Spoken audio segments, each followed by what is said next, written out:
Guys, linggo ngayon kaya maaga kaming mamamalengke.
So, ayan guys, nagpapalambot tayo ng baka dahil magluluto tayo ng nilagang baka ngayon.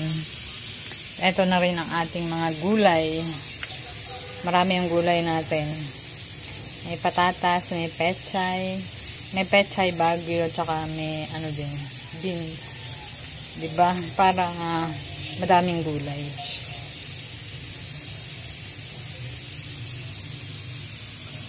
At eto na nga guys, ang aming nilaga na overload sa gulay. Beef nilaga yan.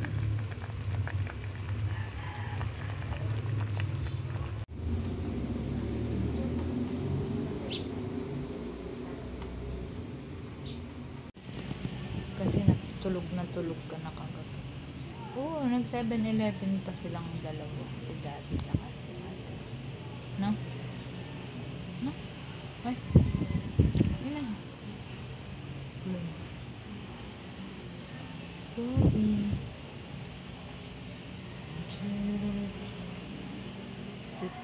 Kuleng. Kuleng long. Uy. Parcel na dumating. I-unbox natin. Ito ay sabon. Sabon ni Shopee.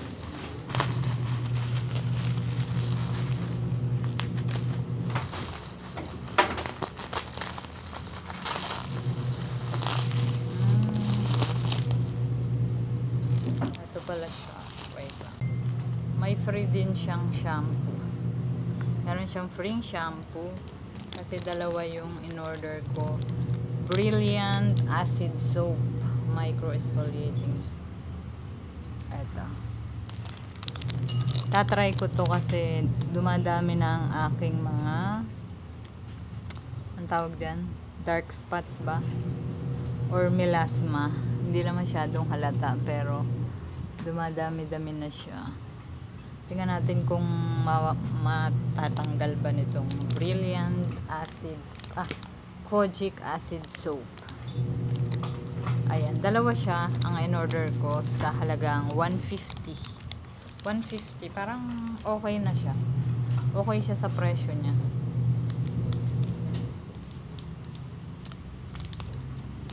Ilang ano ba to? 135 grams din. Diga, may mas mahal pang ganitong sabon sa mga groceries, no, na branded, na kilalang brand. Pero ito, try natin. So, pag nakita nyong kuminis ang mukha ko, ibig sabihin effective yung sabon. Kasi wala akong ginagamit na iba, sabon lang. Hindi ako naglalagay ng kung ano-ano. Kasi lalong nangangati at kung ano-anong natubo pag kung ano-ano nilalagay. So, yun lang guys.